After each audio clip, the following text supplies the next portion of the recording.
To the surgeons slash doctors of Reddit. What is the most disgusting thing you've ever seen? My paycheck as an intern. Lol. Maggots on a nursing home patient. I was an EMT. I'm on mobile, so sorry for the crappy formatting. We were called to a generic patient in distress and responded to a lower middle class neighborhood where some kind strangers had seen a man collapse by the road. They brought him into their home and called 911. The smell was the first thing to hit me, and it wasn't anything I experienced before. We picked up plenty of drunks and homeless people. I've been splashed with more bodily fluids than I care to remember, but I had to really muster my strength on this one. The man was beyond kind, which made realizing and telling him the gravity of his condition even harder. He'd been laid off when a factory purged workers and his life slowly unraveled into mostly homeless. He was trying to walk to the shelter when he just couldn't keep his legs under himself anymore. Cutting his pants from the ankle up to the knee exposed advanced gangrene that had spread above the knee on both legs.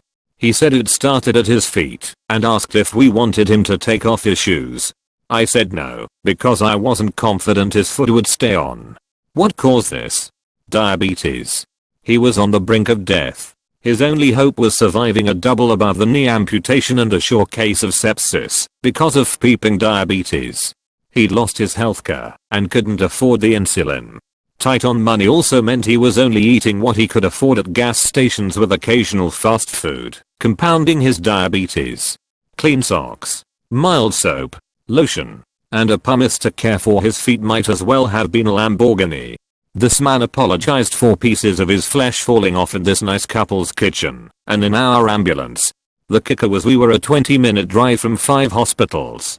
The number would jump into double digits if you made it 45 minutes. Johns Hopkins and University of Maryland Hospital are world class, and there are people dying of diabetes. Speep. I could see Johns Hopkins from the main road the subdivision was off of. I know this wasn't the exact tone of the thread, but it's something that can't be shared enough. HIPAA barred me from ever knowing what happened to him, but I obsessively read the obituaries for weeks and never saw his name. His best case scenario was living wheelchair bound in a state facility after surgery and rehab that costs hundreds of thousands, if not millions, of dollars. He could have lived happily and worked for 30 to 40 more years if he was able to get real food, medicine, lotion, socks, and regular showers. Foot care is something all diabetics must do because of how it affects your circulation. A blister can turn into losing a toe very quickly. Not a med guy, but have had to friends start with a nick on their foot and wind up with no lower leg. Both non-compliant diabetics. Exploded fluorescent light bulb in the vagina. I think my vagina just shriveled and is hiding in my chest cavity. I was an OR assistant, not a surgeon or nurse, but I helped with setup and takedown of surgeries. Worst cases were the folks with necrotizing fasciitis. We had to just chunk off more of their flesh each time they came back. Also had a guy whose entire body was burned from an explosion while making meth. Rough stuff. Not worth 15 hours. I don't even know how to respond to that.